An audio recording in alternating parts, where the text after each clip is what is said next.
안녕하세요. 크립토TV입니다. 오늘은 코인과 직접적인 관계는 없지만 월가의 전설 하워드 막스가 거시경제를 바라보는 시각이 다소 충격적이어서 이를 공유해 보고자 합니다. 사실 여러 경제 유튜버님들이 이 내용을 다루신 바 있긴 한데요. 저만의 방식으로 좀 신선하고 코인스럽게 한번 해석을 해보도록 하겠습니다. 하워드 막스 다들 들어보셨을 겁니다. 오크트리 캐피탈의 창업자이자 회장님이고요. 사실 주식 투자자로 유명하긴 하지만 원래 전문 분야는요, 미국의 부실 채권을 사모펀드로 운용해서 큰 돈을 번 회사이자 이분은 채권 전문가입니다. 주식 전문가가 사실 아닌데, 뭐 주식도 물론 사겠죠. 주식만 알고 계신 것 같아서 소개를 해드렸고요. 운용 자산은 10월 말 기준 230억 원 정도 되며, 이분이 유명한 건 메모로 유명하시죠. 인사이트 있는 관점을 이렇게 공유를 하시는 걸로 유명합니다. 그래서 이분의 메모가 나왔다 하면 워런 버핏이나 존 보글 같은 월가의 전설들도 가장 먼저 보려고 달려든다. 이런 얘기가 있고요. 또 시장 역행 투자자로 유명하십니다. 무슨 얘기냐? 공포에 사서 탐욕에 파는 걸 기가 막히게 하시는 분이다고 봐주시면 될 것 같습니다. 그리고 이분은요, 거의 한 지난 40년간 우리들 옆에 있으면서 힘들 때마다 더 사서 모아라, 그리고 뭐 때를 기다려라, 이렇게 좋고 긍정적인 얘기, 낙관적인 얘기를 숱하게 해주셨던 분입니다. 그래서 떨어지면은 사라고 하시고 투자 사이클은 돌고 도니까 좀만 더 버텨라, 이런 얘기를 정말 수없이 하셨던 분입니다. 최근 몇 개만 소개를 해드리면 작년 6월에 지금은 긁어 모을 타이밍이다. 주식 얘기하는 겁니다. 그리고 지금 작년 10월 정말 한창 힘들 때 지금 시장 떠나는 건 실수다. 올해 5월에 은행 위기 오고 한창 힘들었을 때 공포가 번져 나갔었죠. 근데 실리콘밸리 뱅크 사태가 미국 은행의 연쇄 파산 일으키진 않을 것이다. 실제로 연쇄 파산 안 됐었죠. 그리고 예상대로 됐고 긍정적인 얘기를 계속 해주시잖아요. 그리고 한 달 반 전에 정말 최근에는 애플, 엔비디아, 테슬라 팔고 싶어도 참아라. 엄청나게 오를 거니까 참으세요. 이렇게 주식에 대해 좋은 얘기를 많이 하셨습니다. 그리고 이분이 썼던 책들 두 개는 거의 투자 교과서죠. 투자에 대한 생각과 투자와 마켓 사이클의 법칙, 특히 이 책 둘 다 갖고 있는데요. 투자 인사이트 많이 받을 수 있으니까 읽어보시면 되겠습니다. 투자 사이클의 명저라고 할 수 있는 이제 저자이신 거죠. 그랬던 분이요. 최근에 다른 얘기를 하셔가지고요. 여러 유튜버진들이 많이 소개를 했지만 제가 한번 소개를 드려볼게요. 한국경제엔 10월 23일자 기사로 나왔었던 이분의 메모인데요. 사실 메모가 한참 전에 나왔었어요. 그리고 나오자마자 정말 이분의 메모는 전 세계로 쫙 퍼져 나갑니다. 근데 이제 한국경제가 메모 전문을 기사로 했더라고요. 근데 정말 정말 깁니다. 내용이 길어서 이제 핵심 내용만 좀 소개를 해드려 보겠습니다. 일단 이분의 제목은 메모의 제목은 상전벽해 시기 세상이 변했다. 그러므로 채권 투자 비중을 많이 늘려야 될 걸 이 얘기를 하고 싶은 겁니다. 반대로 얘기를 하면 주식이나 부동산은 재미없을 걸 이 얘기를 정말 정말 길게 하셨다 생각을 해주시면 되고요. 일단 본론에 앞서 배경만요. 한 5-6페이지는 얘기를 하셨던 것 같아요. 정말 글이 긴데 짧게 핵심만 요약을 해드려 볼게요. 일단 첫 배경에서 이런 얘기를 하십니다. 일단 23년 5월에 Sea Change라는 상점 벽해를 영어로 바다가 변했다 이렇게 얘기를 하더라고요. 5월에 있었던 메모의 후속작으로 이번 메모가 나왔다고 소개를 하면서 갑자기 이런 얘기를 합니다. 이번에는 다르다. 이번에는 정말 정말 다를 수 있다는 얘기를 합니다. 근데 보통 이거 부정적인 의미로 쓰이잖아요. 이러면서 하워드 막스가 이 얘기를 들은 거는 처음 들은 건 1987년 10월 11일 블랙 먼데이를 8일 정도 앞둔 그때 이 얘기를 처음 들었다고 합니다.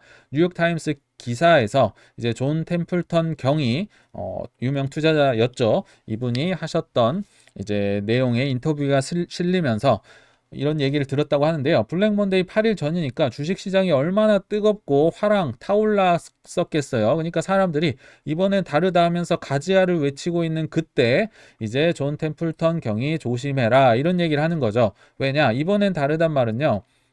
보통 과거에 비해 과도해 보이는 밸류에이션을 정당화할 때 사용한다. 뭐 결국 투자자들은 손해를 볼 수밖에 없다. 최근에 AI 있었잖아요. 아직 거품이 덜 꺼졌진 하지만 뭐 결국 꺼지겠죠. 그리고 뭐 2차 전지도 있었고 초전도체도 있었고 17년에 코인도 있었고 무조건 오르는 거 있나요? 뭐 사람 이제 언제까지 오를지 한도 끝도 오르는 건 없다. 근데 자꾸 이번에는 다르다고 하면서 천장 뚫고 간다고 얘기를 하는 이 자체가 원래는 부정적인 뜻이긴 하지만 하워드 막스는요, 이번에는 다르다는 얘기를 하고 싶어서 이 얘기를 꺼낸 겁니다. 무슨 얘기냐?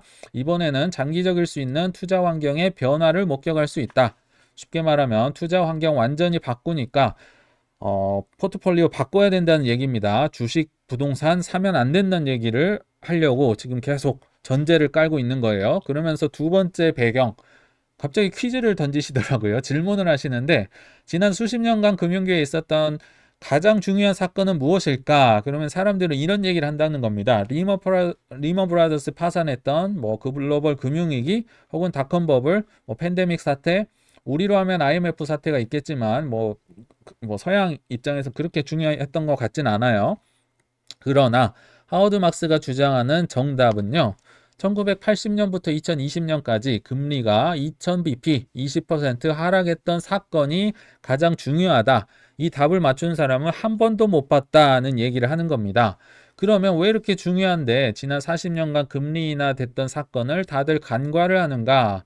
이제 서서히 끓어가는 냄비 속에 개구리 비유를 하시더라고요. 뜨거웠으면 아 뜨거워 하고 나올 텐데 서서히 금리를 낮추니까 아무도 예상을 못했다. 그리고 두 번째 비유가 사실 더 와닿았습니다. 우리는 40년간 공항의 무빙워크 위에 서 있었다. 무빙워크 속도에다가 내가 걷는 속도가 있으니까요. 무지하게 걷는 속도가 빨랐잖아요. 자신의 이 빠른 이동 속도가 정상적이라는 결론을 내리게 됐다. 왜냐? 지난 40년간 이렇게 무빙워크 위에 서 있었으니까요. 그러니까 사기만 하면 올랐던 시대였다. 좋은 호시절이었다는 거죠.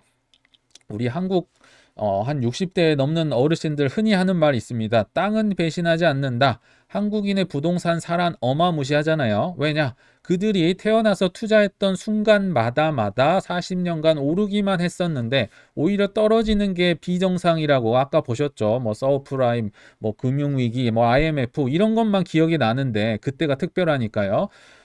지금 이렇게 사기만 하면 오르는 사태가 정상이냐? 오히려 이게 비정상인 시대였다. 이제 이 시대 끝났다는 얘기를 하고 싶어서 하워드 막스는 이런 비유를 드는 겁니다.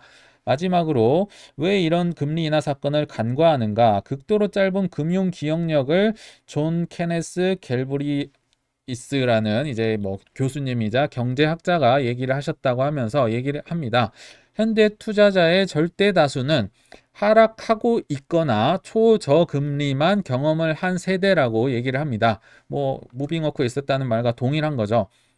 그러면 어떤 분들이 하락하지 않는 초고금리 시대를 경험을 했을까? 다른 시기 경험자는요, 이런 가정이 필요합니다. 43년 이상 업계에 종사를 하고 엔드입니다. 그리고 만 65세 이상이 되신 분들은 오케이, 고금리를 경험했다고 할 수 있다고 합니다. 또는 하워드 막스처럼 60년대에 첫 직장을 얻으신 분들은 아, 고금리가 어떤 느낌이구나를 경험을 몸으로 체득을 했었는데 그 외에 절대 다수는 체험을 해보지도 못했다. 뭐 이런 얘기를 하시는 거죠. 그래서 이 시대가 비정상이다 얘기를 하시는 거죠. 그래서 어떻게 하라는 거냐? 이제 정말 많은 지문을 할애해서 초저금리 시대는 앞으로 오지 않을 것이고 주식 부동산은 재미없을 것이고 이거를 엄청 논리적으로 표현을 하는데요. 핵심만 딱 얘기를 드릴게요.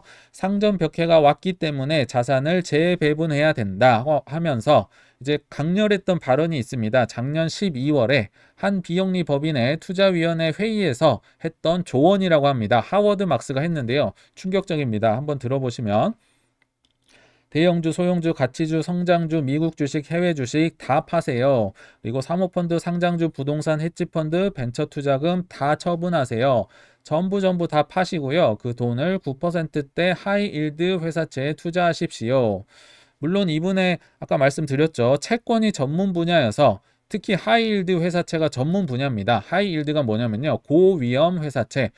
회사에 채권을 사서 만기가 오면 이자와 원금을 줘야 되는데요.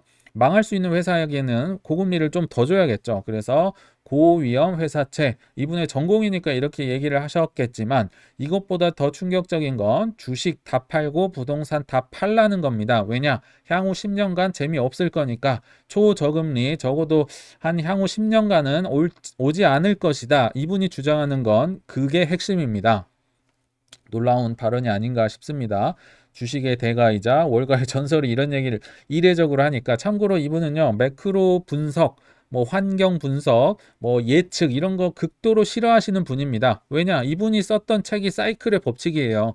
기다리면 올랐다 내렸다 올랐다 내렸다 하는데 뭐하러 예측을 하냐, 이 얘기를 하셨던 분인데, 과감하게 주식 부동산 재미없을 것이다, 채권 사라, 이렇게 예측을 하니까요, 이게 이례적이어서 엄청나게 퍼져나갔다고 보시면 됩니다. 그러다가 이제 뭐 중반 이후로 가서요, 살구멍, 숨구멍을 밑밥을 좀 까시더라고요. 무슨 얘기냐? 금리가 그렇다고 해서 과거의 초고점으로 복귀한다는 말은 절대로 아닙니다. 뭐 20%까지 간다, 이런 얘기 아니다. 초저금리로도 안 가겠지만 오르지도 않을 거다. 경기 침체가 또 그러면서 심각하거나 장기간 이어질 거란 근거는 전혀 없습니다. 가치가 높게 평가된 건 사실이나 뭐 주식, 부동산 얘기를 하겠죠. 그러나 위험한 수준은 아닙니다. 자산 소유와 레버리지를 줄이라는 일반적인 권고일 뿐입니다. 자본을 재배분하세요. 이렇게 조금 밑밥을 까시더라고요. 이제 본인도 너무 강력하다 생각을 했는지. 그러나 마지막에 와서 다시 한번 주장을 합니다. 상전벽해, 세상이 바뀌었다고 제가 얘기하는 건 처음 말씀을 드리는 것이며, 채권 투자 확대를, 내가 아무리 채권 전문가지만요, 채권 투자 많이 하라고 얘기한 적은 거의 머리털 나서 손으로 꼽는다, 근데 지금이 그때다, 그리고 향후에도 변함이 없을 것이다, 강력하게 주장을 하는 겁니다. 왜냐? 채권의 수익률이요, 역사적인 주식 수익률과 비교해서도 높은 경쟁력을 갖고 있습니다. 상당수 투자자의 요구 수익률 또는 보험 수리적 가정을 상회합니다. 주식 수익률에 비해 불확실성이 훨씬 적습니다. 그러므로 채권 이 수익률은 약정 수익률이잖아요. 뭐 왔다 갔다 하겠지만 만기까지 들고 있으면 원금과 이자를 받기 때문에 뭐하러 이렇게 위험한데 투자를 하느냐, 재미도 없는 이제 뭐 고금리 시대에, 이런 얘기를 하는 거죠. 실제로 이분의 예언도 어느 정도 맞다고 볼 수 있는 게, 현재 단기 채권이요, 거의 5%에 가까운 이자를 줍니다. 그래서 블랙락이나 여러 ETF에서 돈이 썰물 빠지듯이 빠져나갔습니다. 뭐하러 위험한데 투자하는 거죠. 단기 채권도 5%를 주는데요.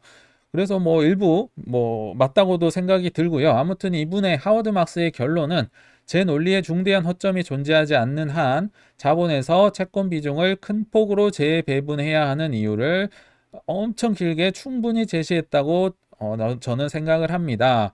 채권 사세요, 이렇게 끝맺음을 맺습니다. 그럼 여기서 생각을 해보셔야겠죠. 월가의 전설이 얘기했다고 해서 다 믿으면 될까요? 동의하시나요? 아니요, 생각을 해보시라는 겁니다. 그래서 이제 저의 결론, 저의 생각을 한번 말씀을 드려볼게요.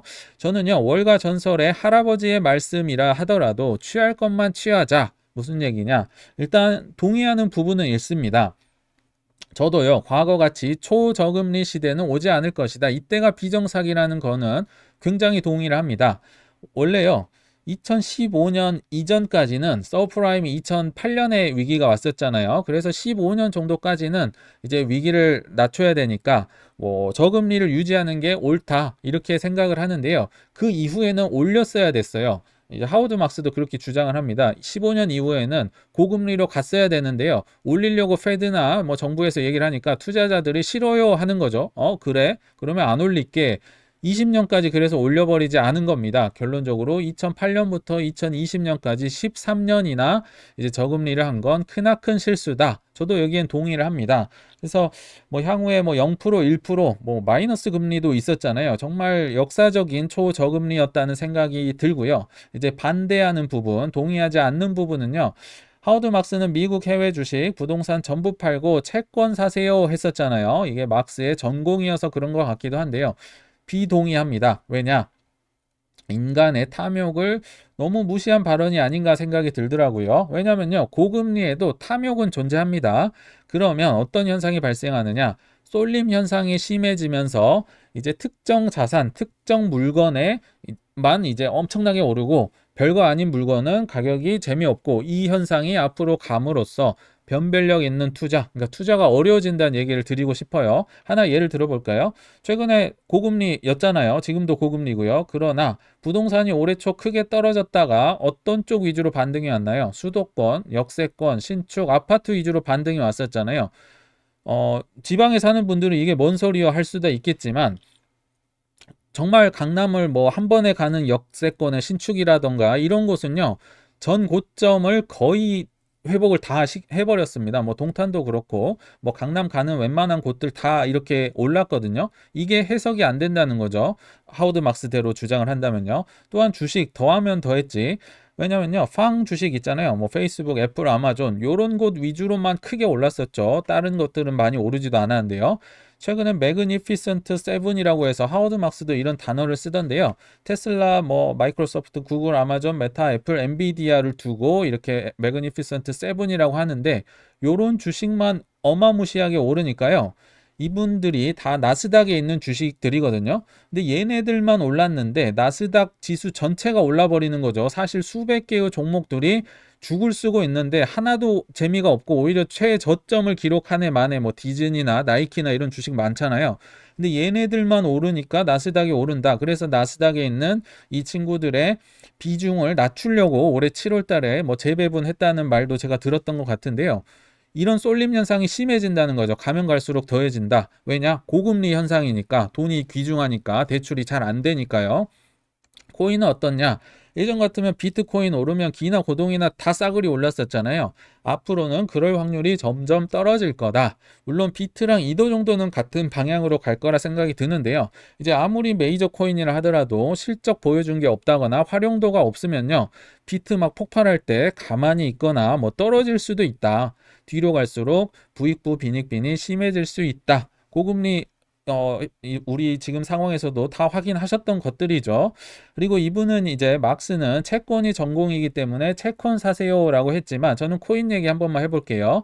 일단은 수요가 유지된다는 전제하에 공급이 줄어드는 반감기를 비트코인은 갖고 있기 때문에 일단 가격이 오르는 구조가 있는 데다가 코인은요. 그리고 NFT만 해도 영상 하나 만들려고 했는데 시간이 없어서 못 만들었는데요. 할 말이 정말 많습니다. NFT가요, 동네 북이 됐습니다. 많은 경제 유튜버들이 조롱을 하고 뭐 소멸될 거다, 그 지루한 원숭이, 뭐 크립토 펑크 그런 걸 수억에 사는 게 말이 되느냐, 뭐 다 댓글들 비웃고 이러고 계시더라고요. 물론 그런 식으로 발전은 안 되겠으나 앞으로 발전 가능성이 어마무시합니다. 제가 느끼기에는요. 예를 들면 백화점에 VIP를 NFT를 줘서 혜택을 준다든지, 타임즈에 구독권을 준다든지, 게임 아이템으로 쓴다든지, 또 여기 뒤에 썼지만 자산 토큰화로 뭐 음악이나 뭐 미술이나 여러 개를 NFT화 하면 엄청난 상승 가능성이 있다. 부익부 빈익빈은 있겠죠. 다 가는 건 아니고 실제 활용도가 있는 NFT가 엄청 성장을 할 거라 보고요. 자산 토큰화는 뭐 말할 것도 없죠. 블랙락이나 여러 금융 공룡이 다 눈독을 들이고 있고요. 여러 가지 다 올릴 수 있겠지만 부동산 하나만 올리더라도 이 사고 파는 게 엄청 유동성이 풍부해지면서 쉬워질 수 있기 때문에 어마무시한 시장이 창출될 거다. 디파이, 메타버스 등등 마찬가지죠. 그래서 발전 가능성이 농후하며 아직 법도 없기 때문에 제대로 시작도 하지 않은 태동 단계이다. 하우드 막스는 이해를 못할 수도 있겠죠. 하나 예를 들어볼까요? 최근에 고금리이자 하락장 속에서 인공지능이 갑자기 나와서 주식을 뚫고 올라가 버리는 거, 하워드 막스의 논리대로라면 이해할 수 없는 일입니다. 그만큼 신기술의 발전과 인간의 탐욕은 무궁무진하다. 결론적으로 말씀을 드리고 싶고요. 고금리가 유지된다 해서 그래서 투자할 게 채권밖에 없는 건 아니다. 코인을 포함한 모든 자산은 부익부 빈익빈 쏠림 현상이 더욱 심해질 것이므로 공부를 많이 하셔서 변별력 있는 자산에 투자해야 된다는 점을 좀 말씀을 드리고 싶었습니다. 네, 시청 감사합니다.